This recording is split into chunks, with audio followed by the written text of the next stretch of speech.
അടുത്ത മോഹൻ ഗോപാലൻ സാറിനെ ശ്രമിച്ചു. എനിക്ക് മുമ്പ് സംസാരിച്ച രണ്ടുപേരും അംബേദ്കറിസത്തിൻ്റെ രണ്ട് മുഖങ്ങളെക്കുറിച്ച് ഇവിടെ സംസാരിക്കുകയുണ്ടായി. ഇതിനെ കുറച്ചുകൂടെ ഒരു വ്യാപകമായ ഒരു തലത്തിൽ നിന്നുകൊണ്ട് ഇതിനെ നോക്കിക്കാണാൻ ശ്രമിക്കുകയാണ്. അംബേദ്കർ ഭരണഘടനാ ശില്പി എന്ന നിലയിലാണ് നമ്മൾ അദ്ദേഹത്തെ തിരിച്ചറിയുന്നതും അദ്ദേഹം ഇന്ത്യക്ക് നൽകിയ സംഭാവന ആ നിലയിലാണ് പൊതുവെ തിരിച്ചറിയുന്നത്.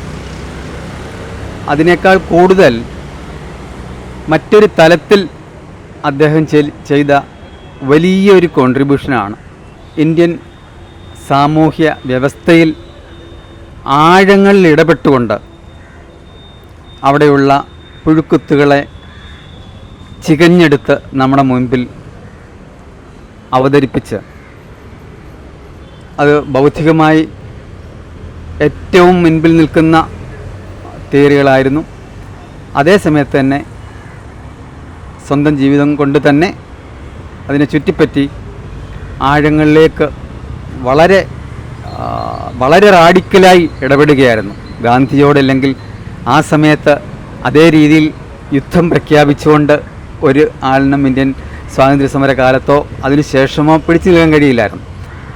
അതുപോലെ അക്കാലത്തുണ്ടായിരുന്ന മറ്റ് പ്രബലരായ മറ്റ് മനുഷ്യർ. അതിനെല്ലാം അദ്ദേഹത്തിനെ സഹായിച്ചത് അദ്ദേഹത്തിൻ്റെ ആ ബോധ്യത്തിലുള്ള ഉറപ്പ്. അത് പ്രധാനമായിട്ടും അദ്ദേഹം മനസ്സിലാക്കിയ മനുഷ്യ ചരിത്രത്തിൻ്റെ ഗതിയും അതിലൂടെ അദ്ദേഹത്തിന് കിട്ടിയ ആ ഒരു ആഴത്തിലുള്ള അറിവ് ആണ് നമ്മൾ കോൺസ്റ്റിറ്റ്യൂഷണലിസം എന്ന പേരിൽ തിരിച്ചറിയുന്ന ഭരണഘടനാ തത്വം. അതിനെ ഫോക്കസ് ചെയ്തുകൊണ്ട് മാത്രം സംസാരിക്കാൻ ഉദ്ദേശിക്കുന്നു. കാരണം ബാക്കിയുള്ള ഡയമെൻഷൻസിന് മുമ്പുള്ള ആൾക്കാർ സംസാരിച്ചു കഴിഞ്ഞു. നമ്മൾ ജനാധിപത്യ സംരക്ഷണ സദസ്സെന്ന് പറഞ്ഞു. ശരിക്കും നമുക്ക് സംരക്ഷിക്കാൻ കഴിയണമെങ്കിൽ ജനാധിപത്യം എന്ന് പറഞ്ഞൊരു സാധനം ഇവിടെ ഉണ്ടാവണം. ഉണ്ടായിരുന്നോ? ഇന്ത്യയിൽ മാത്രമല്ല, ലോകത്തെമ്പാടും എല്ലാ രാജ്യങ്ങളിലും ജനാധിപത്യം ഉണ്ടായിരുന്നോ? നമ്മളൊന്ന് അന്വേഷിച്ച് നോക്കുമ്പോൾ നമുക്ക് കാണാൻ കഴിയുന്നത് ഇല്ലായിരുന്നു എന്നുള്ള സത്യമാണ്. ഏതാണ്ട് 12-ാം നൂറ്റാണ്ട് വരെ വലിയ അളവിൽ ജനാധിപത്യമൊന്നും ഉണ്ടായിരുന്നില്ല. നമുക്ക് അതിനിടയിൽ BC-യിലെ ബുദ്ധൻ്റെയും സോക്രട്ടീസിൻ്റെയും ചൈനയിൽ കൺഫ്യൂഷ്യസിൻ്റെയും മറ്റും വളരെ ആഴമേറിയ ഇടപെടലുകളും പഠനങ്ങളും മറ്റും നടന്ന് അതുവഴി ഉണ്ടായ കുറേ കോൺട്രിബ്യൂഷൻ ഉണ്ടെന്നുള്ള കാര്യത്തിൽ യാതൊരു സംശയമൊന്നുമില്ല. അക്കാര്യത്തിൽ നമ്മളിന്ന് പ്രത്യേകിച്ച് അംബേദ്കർ തന്നെ ബുദ്ധിസം പുള്ളിയുടെ ജീവിതത്തിൻ്റെ അവസാന കാലത്ത് തിരഞ്ഞെടുത്തതിനും അതിനത്രമാത്രം വ്യാപ്തിയും ആഴവും അത് അത്രമാത്രം യാഥാർത്ഥ്യം ഉൾക്കൊള്ളുന്നത് ആയതുകൊണ്ടാണ് ബുദ്ധിസം. ഞാൻ അതിനെ നിരാകരിക്കുകയല്ല. പക്ഷേ അതൊഴികെ മനുഷ്യ ചരിത്രത്തിൽ ഈ പറഞ്ഞ 12-ാം നൂറ്റാണ്ട് വരെ മുഴുവൻ രാജ്യങ്ങളിലും യാതൊരു വിധമായ ജനാധിപത്യം ഉണ്ടായിരുന്നേ ഇല്ല. അവിടെ മുഴുവൻ ആ ഒരു വനനീതി എന്ന് പറയുന്ന കയ്യോ കൊള്ളവൻ കാര്യക്കാരൻ അങ്ങോട്ടും ഇങ്ങോട്ടും കടിച്ചു കീറി തിന്നുന്ന ആ ഒരു അവസ്ഥ ആയിരുന്നു നിലനിന്നത്. അതിൽ നിന്ന് മാറ്റം വന്നത് നവോത്ഥാനത്തിലൂടെ ലോകത്തുള്ള മുഴുവൻ വിജ്ഞാനവും പല തലത്തിലുമുള്ള വിജ്ഞാനവും ഒരേ സ്ഥലത്ത് കേന്ദ്രീകരിക്കാൻ ഉണ്ടായ സാഹചര്യവും, അതായത് ഇറ്റലിയിലെ കച്ചവടക്കാർ ലോകത്ത് മുഴുവൻ പോയി ആർജിച്ചു കൊണ്ടുവന്ന ആ അറിവിൻ്റെ ആകത്തുകയിലൂടെയാണ് നമ്മുടെ നവോത്ഥാനം 13-ാം നൂറ്റാണ്ടിൻ്റെ തുടക്കത്തിൽ ഇറ്റലിയിൽ ആദ്യം വരികയും അത് മുമ്പോട്ട് പോയി നമ്മുടെ ജ്ഞാനോദയത്തിൻ്റെ എൻലൈറ്റൻമെൻറ്റ് പീരീഡിലൂടെ വന്ന് സയൻസിലും ടെക്നോളജിയിലും മറ്റെല്ലാ മേഖലകളിലും ഈവൻ മനുഷ്യൻ്റെ ചിന്താരീതിയിലും പദ്ധതികളിലും എല്ലാത്തിലും വന്ന അഭൂതപൂർവമായ മാറ്റത്തിൻ്റെ ഒരു തുടർച്ചയായിട്ടാണ് നമുക്ക് സയൻസിൽ തന്നെയും 1600 ഈ ടെലസ്കോപ്പ് കണ്ടെത്താൻ സാധിക്കുകയും അതുവഴി പ്രപഞ്ച വീക്ഷണം തന്നെ മൊത്തത്തിൽ മാറിയത്. അതുവരെ ഭൂമിയെ കേന്ദ്രമായി നിന്നുകൊണ്ട് ചന്ദ്രൻ ചുറ്റും കറങ്ങുമായിരുന്നു. അത് തെറ്റാണെന്ന് പറഞ്ഞ ഗലീലിയോയെ അന്നത്തെ മത പണ്ഡിതന്മാരെന്താ ചെയ്തതെന്ന് നമുക്കറിയാം. അപ്പോൾ എക്കാലത്തും ഈ മനുഷ്യൻ്റെ പുരോഗതി അറിവിലൂടെ ചോദ്യം ചെയ്യലിലൂടെ ഒരുതരം വിമർശനപരമായ ചിന്തയിലൂടെ ക്രിട്ടിക്കൽ തിങ്കിങ് മുമ്പോട്ട് പോയിക്കൊണ്ടിരുന്ന മനുഷ്യനെ പുറകോട്ട് പിടിക്കലായിരുന്നു എക്കാലത്തും മതത്തിൻ്റെ ആത്യന്തികമായ സ്വഭാവം. ഇത് പറയുമ്പോൾ വേറെ ഒരു കാര്യം കൂടെ അവർ കൂട്ടിച്ചേർക്കേണ്ടത് വളരെ പ്രധാനമാണ്. മെസപ്പൊട്ടോമിയൻ സിവിലൈസേഷൻ നമ്മുടെ സിന്ധു നദിയുടെ സിവിലൈസേഷനെ പോലെ തന്നെ വളരെ വളരെ എന്താണ് പറയുന്നത്, അന്തസ്സത്വമുള്ളതും ആഴം ഉള്ളതുമായിട്ടുള്ള ഒന്നായിരുന്നു. ആ സമയത്ത് തന്നെ അവരുടെ ഈവൻ പ്രിൻറ്റിങ് ആദ്യം തന്നെ അവർ കണ്ടെത്തിയതാണ്. പക്ഷേ നമ്മുടെ ഇന്നത്തെ അറബ് രാജ്യത്ത്, അതായത് മെസപ്പൊട്ടോമിയയുടെ അനന്തര രാജ്യങ്ങളായ അവിടെ ഇറാനിലെ സുലൈമാൻ, നമ്മുടെ ഓട്ടോമൻ എംപയറായിരുന്ന സുലൈമാൻ ഈ ടെക്നോളജി സ്വായത്തമാക്കിക്കൊണ്ട് മുമ്പോട്ട് പോകേണ്ട ഒരു ആവശ്യം വന്നപ്പോൾ അയാളുടെ വൺ ഓഫ് ദ അഡ്വൈസേഴ്സ് പറഞ്ഞപ്പോൾ ഇല്ല, ഇത് ഹറാമാണെന്ന് പറഞ്ഞു, ഈ ടെക്നോളജി വേണ്ട. അതിൻ്റെ ഫലമെന്താണ്? ഏതാണ്ട് ഒരു 400 വർഷത്തോളം പിന്നോക്ക് പോകപ്പെട്ടു അറബ് രാജ്യം.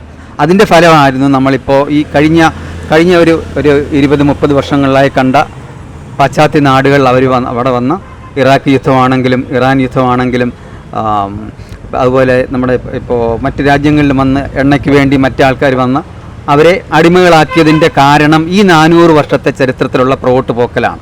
ഒറ്റ തീരുമാനം, പ്രിൻറ്റിങ് ടെക്നോളജി നമുക്ക് വേണ്ട, പ്രിൻറ്റിങ് ഇല്ലെങ്കിൽ പിന്നെ പഠനം വേണ്ട, വായന വേണ്ട, ചിന്ത വേണ്ട, ഒന്നും വേണ്ട. അപ്പോൾ മതം എന്തുമാത്രം ദോഷം ചെയ്യാം എന്നുള്ളതിൻ്റെ ഒരു ഉദാഹരണമാണ്. ഇവിടെ ഇനി നമ്മൾ തിരിച്ച് ഇന്ത്യയിലേക്ക് വരുമ്പോൾ ഈ 1600 പാശ്ചാത്യ ഇവിടെ ഇനി നമ്മൾ ജീവിക്കുന്ന കാലത്ത് ഈ പ്രത്യേകിച്ച് ദ ഏജ് ഓഫ് മൈഗ്രേഷൻ 11ാം നൂറ്റാണ്ടിലെ മുതൽ ലോകത്തൊരിടത്തും എന്തെങ്കിലും ഒരു അറിവുണ്ടായാൽ അവിടെ മാത്രം നിൽക്കാൻ കഴിയില്ല. കാരണം ആൾക്കാർ സഞ്ചരിക്കുന്നുണ്ട്, സഞ്ചാരികളായിരുന്നു. പായ്ക്കപ്പലിലൂടെ ആയിരുന്നെങ്കിൽ പോലും അന്ന് ഈ സഞ്ചാരം നടക്കുന്നുണ്ട്. അപ്പോൾ അറിവ് ഒരിടത്ത് ഇറ്റലിയിൽ ഉണ്ടായാൽ അത് അവിടെ മാത്രം നിൽക്കുന്നില്ല. 1492 നമ്മുടെ വാസ്കോ ഡി ഗാമ കോഴിക്കോടിൽ വന്നു കഴിഞ്ഞു. അപ്പോൾ ഈ നവോത്ഥാനത്തിൻ്റെ അലകൾ അവിടെ നിൽക്കാൻ കഴിയില്ല. അത് ഇന്ത്യയിലേക്ക് വരാതിരിക്കാൻ പറ്റില്ല, കേരളത്തിലേക്ക് വരാൻ പറ്റില്ല. ഈ അലകളിലൂടെയാണ് നമ്മുടെ കേരളത്തിലെയും ഇന്ത്യയിലെ മറ്റ് നവോത്ഥാന, നമ്മുടെ മഹാരാഷ്ട്രയിലെ ഫുലെയുടെ മൂവ്മെൻ്റ് ആണെങ്കിലും ഇനിയും നമ്മുടെ 15ാം നൂറ്റാണ്ടിലെ ഭക്തി പ്രസ്ഥാനത്തിൻ്റെ ആഴങ്ങളിൽ കിടക്കുന്ന വേരുകളാണെങ്കിലും എല്ലാം തന്നെ ഇത്തരം ഈ മൈഗ്രേഷനിലൂടെ വന്ന ആശയങ്ങളാണ്. അത് ഇന്ത്യയിൽ മൊത്തത്തിലുണ്ടായിട്ടുണ്ട്. അതാത് സ്ഥലത്തെ സാഹചര്യം അനുസരിച്ചിട്ട് പിന്നെ ഇതിന് പ്രതികൂലമായി നിൽക്കുന്ന ആൾക്കാരുടെ ശക്തി എത്രമാത്രം ഉണ്ടെന്നതിനെ ആശ്രയിച്ച് മതഭ്രാന്തന്മാരുടെ ശക്തി വളരെ കൂടുതലുള്ള സ്ഥലങ്ങളിൽ ഒന്നും ചെയ്യാൻ കഴിയില്ല. എക്സാമ്പിൾ നമ്മുടെ UP, ബീഹാർ തുടങ്ങിയ സ്ഥലങ്ങൾ, ഡൽഹി തുടങ്ങിയ സ്ഥലങ്ങളിലും ഹരിയാന സ്ഥലങ്ങളിലൊന്നും ഇന്നൊന്നും നമുക്ക് വലുതായിട്ടൊന്നും ചെയ്യാൻ കഴിയില്ല. കാരണം ഈ ഭക്തിയെ യുക്തി കൊണ്ട് നേരിടാൻ കഴിയില്ല എന്നുള്ളൊരു യാഥാർത്ഥ്യം കൂടിയാണ്. അതും നമ്മൾ തിരിച്ചറിയേണ്ട ഒരു മറ്റൊരു ഇക്കാരണം കൊണ്ട് തന്നെ ഈ പറഞ്ഞ ഹിന്ദി ബെൽറ്റ് പലതും നമുക്കൊന്നും തന്നെ ഇപ്പോഴും ചെയ്യാൻ കഴിയാത്ത, അവിടെയും ചില പോക്കറ്റുകളിൽ ചെറിയ മൂവ്മെൻറ്റുകൾ ഇങ്ങനെ ഉണ്ടെങ്കിലും, പക്ഷേ അതിൽ നിന്ന് കുറേ വ്യത്യാസം മഹാരാഷ്ട്രയിലുണ്ടായി, ഗുജറാത്തിലുണ്ടായിട്ടുണ്ട്, വളരെ കുറച്ച്. പക്ഷേ അവിടെ ഉണ്ടായ ആ മൂവ്മെൻറ്റ് വളരെ ശക്തമായ മൂവ്മെൻ്റ് ആയിരുന്നു. ഇപ്പോൾ ഫോർ എക്സാമ്പിൾ അംബേദ്കറിൻ്റെ ഈ കളക്റ്റഡ് വർക്ക്സ് മുഴുവൻ പബ്ലിഷ് ചെയ്ത് എൻ്റെ ഓർമ്മ അത് 1954 തോന്നുന്നു മഹാരാഷ്ട്ര യൂണിവേഴ്സിറ്റി അത് പബ്ലിഷ് ചെയ്തത്. അതിനുശേഷമാണ് അംബേദ്കറിനെ കുറിച്ചുള്ള എന്തെങ്കിലും അറിവ് ഇന്ത്യയിലെ നമുക്ക് എല്ലാവർക്കും തന്നെ അറിയാൻ ഇടയായത്. അതിന് മുമ്പ് നമുക്ക് അറിയേയില്ലായിരുന്നു ഇങ്ങനെ ആൾ തന്നെ ഉണ്ടെന്ന്. ഭരണഘടന ഉണ്ടാക്കിയ ആളെന്ന് മാത്രം ഒറ്റ വാക്കിൽ കൊണ്ട് തീരുകയായിരുന്നു. പക്ഷേ പുള്ളിയുടെ ആഴത്തിലുള്ള സാമൂഹ്യ ഇടപെടലുകളും അത് മനുഷ്യ പുരോഗതിയിൽ വേണ്ടുന്ന ആ ഒരു കുതിച്ചുചാട്ടത്തിന് എത്രമാത്രം സഹായിച്ചുവെന്നും, പ്രത്യേകിച്ച് ഇന്ത്യയുടെ പുരോഗതിയെ തടസ്സം നിൽക്കുന്ന ഹിന്ദുമതം എന്ന് നമ്മൾ പറയുന്ന ജാതി മതം, അതിൽ ജാതി മാത്രമേ ഉള്ളൂ. അംബേദ്കറിൻ്റെ ഭാഷയിൽ പറഞ്ഞു കഴിഞ്ഞാൽ എങ്ങോട്ട് നോക്കിയാലും ജാതിയാണ്. ഇടത്തോട്ട് നോക്കിയാലും വലത്തോട്ട് നോക്കിയാലും മേലോട്ട് നോക്കിയാലും താഴോട്ട് നോക്കിയാലും തെക്കോട്ട് നോക്കിയാലും വടക്കോട്ട് നോക്കിയാലും എങ്ങോട്ട് നോക്കിയാലും ജാതിയല്ലാതെ വേറെ ഒന്നുമില്ല. അതിന് എതിരെ ഉള്ള മഹായുദ്ധങ്ങളായിരുന്നു പുള്ളി അഴിച്ചുവിട്ടത് പല തലങ്ങളിൽ. അതിനെതിരായിട്ട് നിന്ന് ആരാണെങ്കിലും പുള്ളി ഒട്ടും തന്നെ വകവെച്ചതേ ഇല്ല. അവർക്കെതിരായിട്ടുള്ള ശക്തമായ യുദ്ധം പ്രഖ്യാപിച്ചുകൊണ്ട് മഹാത്മാഗാന്ധി ആണെങ്കിൽ അദ്ദേഹത്തിനെതിരെ. അപ്പോൾ ഈ അംബേദ്കറിൻ്റെ ഈ ഒരു സംഭാവന തീർച്ചയായിട്ടും മനുഷ്യ പുരോഗതിയെ മുമ്പോട്ട് കൊണ്ടുപോകുന്നതിൽ ഉള്ള സംഭാവന വളരെ വലുതാണെങ്കിൽ തന്നെയും ഭരണഘടന ഏതാണ്ട് ആയിക്കഴിഞ്ഞപ്പോൾ തന്നെ 1949 അതായത് നമ്മുടെ കോൺസ്റ്റിറ്റ്യൂൻ്റ് അസംബ്ലി ഇത് ഹാൻഡ് ഓവർ ചെയ്യുന്ന ആ സമയത്ത് തന്നെ തിരിച്ചറിഞ്ഞിരിക്കുന്നു ഇതൊരു പക്ഷേ ഇത് വലിച്ചീറിക്കളയേണ്ട ഈ സാധനമാണെന്ന് പുള്ളിക്ക് തന്നെ തോന്നിയിരുന്നു. കാരണം ഒട്ടും തന്നെ ജനാധിപത്യം ഇല്ലാത്ത ഒരു സമൂഹത്തിൻ്റെ മേലെ വെറുതെ അണിയിച്ച ഒരു ഉടുപ്പായിരുന്നു ഇതെന്ന് പുള്ളിക്ക് തോന്നുകയാണപ്പോൾ. അത് വെറുതെ തോന്നിയതല്ല, അതിൻ്റെ തൊട്ട് പിന്നിൽ നടന്ന സംഭവങ്ങളുടെ അടിസ്ഥാനത്തിലാണ് പുള്ളി അത് പറഞ്ഞത്. അതിന്നും നിലനിൽക്കുകയാണ്. മുമ്പോട്ട് പോകാൻ സുലൈമാനിന് പറ്റിയ അതേ കാര്യം ഇവിടെയും സംഭവിക്കുകയാണ്. ഒരു അടി മുമ്പോട്ട് പോകാൻ ഇവിടുത്തെ മതം, ഹിന്ദുമതം എന്ന് പറയുന്ന ഈ ജാതി മതം സമ്മതിക്കില്ല. ഓരോ കാര്യങ്ങളിലൂടെ നമുക്ക് കാണാൻ കഴിയുന്നതാണത്. ഇനി ഞാനിത് പറയുമ്പോൾ പെട്ടെന്ന് ഹിന്ദുമതത്തെ മാത്രം കുറ്റപ്പെടുത്തുകയല്ല, ഇവിടെയുള്ള മറ്റ് ഇസ്ലാം മതമാണെങ്കിലും ക്രിസ്തു മതമാണല്ല, അതെല്ലാം ഒരു ഇന്ത്യനൈസ്ഡ് ക്രിസ്ത്യാനിറ്റി ആൻഡ് ഇന്ത്യനൈസ്ഡ് ഇസ്ലാമാണ്. ആഴത്തിൽ ജീനിൽ കിടക്കുന്നത് ആ ഒരു ഒരു ഒരു വളരെ ഡീപ്പ് റൂട്ടഡായിട്ടുള്ള ഒരു ഒരു എന്താ പറയുന്ന ഒരു യാഥാസ്ഥിതിക ഫണ്ടമെൻ്റലിസ്റ്റ് തിങ്കിങ് ആണ് അവിടെ കിടക്കുന്നത്. ഈ മനസ്സിനെ മുഴുവൻ സ്വാധീനിച്ചിരിക്കുന്ന അതാണ്.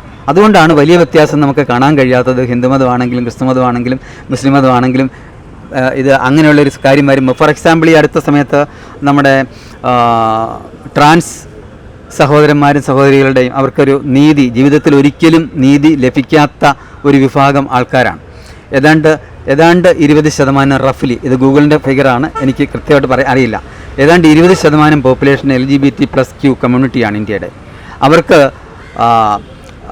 ഇതിൻ്റെ നമ്മുടെ മാരേജ് ആക്ടിന് ഉള്ള, അതായത് മാരേജ് ഇക്വാലിറ്റി റൈറ്റ് കിട്ടണമെന്നുള്ള ഒരു കേസ് സുപ്രീം കോടതി വന്നപ്പോൾ ഇന്ത്യയിലെ എല്ലാ മതങ്ങളും കൂടെ ഒന്നിച്ച് നിന്നൊരു മഹായുദ്ധം പ്രഖ്യാപിച്ച് അതിൽ പ്രോഗ്രസീവായിട്ടുള്ളൊരു നിലപാടെടുത്ത ചീഫ് ജസ്റ്റിസിനെ കൊണ്ട് തിരുത്തി അതെല്ലാ സ്റ്റേറ്റ് ഗവൺമെൻറ്റിലേക്കും തിരിച്ചു വിട്ടിട്ട് ഇവിടെ ഇന്ത്യയിൽ ഇത് നടപ്പാക്കില്ല, വേണമെങ്കിൽ വേറെ എവിടെയെങ്കിലും കൊണ്ട് നടപ്പാക്കിക്കൂ എന്ന് പറഞ്ഞു ഇംപ്ലിമെൻറ്റ് ചെയ്യുക. അതിനർത്ഥം 20% എന്ന് പറയുമ്പോൾ ഏതാണ്ട് 28 കോടി ജനങ്ങൾക്ക് നീതി തരില്ല എന്ന് ഉറക്കെ പ്രഖ്യാപിക്കാൻ ധാർഷ്ട്യതയുള്ള അഹങ്കാരമുള്ള ഒരു മതങ്ങളാണിത്.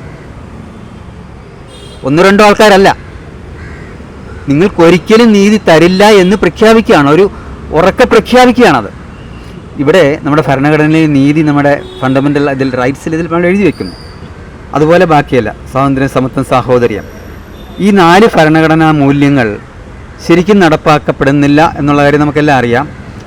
ഇനി ഇത് 49 നിന്നും അല്പമെങ്കിലും മുമ്പോട്ട് പോയിട്ടുണ്ടോ എന്ന് ചോദിക്കുമ്പോൾ സത്യത്തിൽ മുമ്പോട്ട് പോയിട്ടില്ല, പുറകോട്ട് പോവുകയാണ്. ഓരോ കാര്യത്തിലും അങ്ങോട്ട് അടുത്ത് നോക്കുമ്പോൾ നമുക്കറിയാം നീതി ഒരു പക്ഷേ ഒരിക്കലും കിട്ടാത്ത സാധനത്തിൻ്റെ പേരാണ് നീതി എന്ന് നമുക്കതിനെ ഡിഫൈൻ ചെയ്യാം. അതുപോലെ തന്നെ നമുക്ക് മറ്റേ സാഹോദര്യം, അതുപോലെ ഒരിക്കലും കിട്ടാത്ത അല്ലെങ്കിൽ സംഭവിക്കാത്ത ഒരു സാധനമാണെന്ന് ഇന്ന് നമ്മൾ തിരിച്ചറിയും നമ്മുടെ ചുറ്റുപാടും ഒന്ന് നോക്കിയാൽ. അതുപോലെ തന്നെ സ്വാതന്ത്ര്യവും സമത്വവും. അപ്പോൾ എവിടെ നിൽക്കുന്നു? ഇപ്പോൾ അംബേദ്കറിന് നേരത്തെ തോന്നിയ കാര്യം അസ്ഥാനത്തല്ല നമ്മൾ തിരിച്ചറിയുന്നു. പുള്ളി തന്നെ മുൻപോട്ട് വെച്ച ഈ ഉദാത്തമായ ആശയങ്ങൾ എവിടെ ചെന്ന് നിൽക്കുന്നു എന്ന ഒരു സ്ഥിതി, അതിൻ്റെ പിന്നിൽ ഈ പറഞ്ഞ യാഥാസ്ഥിതിക മത ചിന്ത തന്നെ ഇതിൽ നിന്ന് ഒരു സ്വതന്ത്ര ചിന്തയിലേക്കും യുക്തി ചിന്തയിലേക്കും മറ്റും മിനിമം ഗലീലിയോയെങ്കിലും ചെയ്ത കാര്യം എന്താണ് പുള്ളി ചെയ്തത്?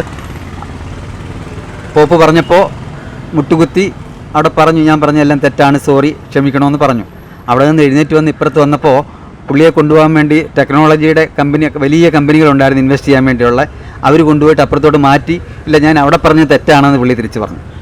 പോപ്പിൻ്റെ അടുത്ത് വെച്ച് പറഞ്ഞു. കാരണം പുള്ളിയെ പ്രൊട്ടക്റ്റ് ചെയ്യാൻ വേണ്ടി ടെക്നോളജിയുടെ വലിയ ഗ്രൂപ്പുകൾ ഉണ്ടായിരുന്നു. അങ്ങനെ ആ കാലത്താണ് നമ്മുടെ ടെക്നോളജി വളരെ മുമ്പോട്ട് വന്ന് ഇന്ന് ടെക്നോളജി എല്ലാ കാര്യങ്ങളെയും നിയന്ത്രിക്കുന്നത് നമ്മൾ കാണുന്നു. അപ്പോൾ ഇത്തരത്തിൽ പ്രൊട്ടക്ഷൻ ഉണ്ടെങ്കിൽ തീർച്ചയായിട്ടും അത്തരത്തിൽ കാര്യങ്ങൾ നടക്കാനുള്ള സാധ്യതയുണ്ട്. അപ്പോൾ ഇതിൻ്റെ ഈ വലിയ സാധ്യതയെ തിരിച്ചറിഞ്ഞുകൊണ്ട് നമ്മൾ മുമ്പോട്ട് പോവുകയാണെങ്കിൽ തീർച്ചയായിട്ടും ഈ വലിയ മൂല്യങ്ങൾ, നമ്മുടെ നീതി, സ്വാതന്ത്ര്യം, സമത്വം, സാഹോദര്യം എന്ന് പറയുന്ന ഈ മൂല്യങ്ങൾ ശരിക്കും ഇത് എറ്റേണലാണ്. ലോകത്തുള്ള എല്ലാ മനുഷ്യനും ആവശ്യമാണ്, നമുക്ക് ആവശ്യമുള്ളതുപോലെ തന്നെ ഇത് നടപ്പാക്കപ്പെടും. അതിന് നമുക്ക് കൂട്ടായിട്ട് ശ്രമിക്കാം, ചിന്തിക്കാം എന്ന് മാത്രം പറഞ്ഞുകൊണ്ട് നിർത്തുന്നു. നമസ്കാരം.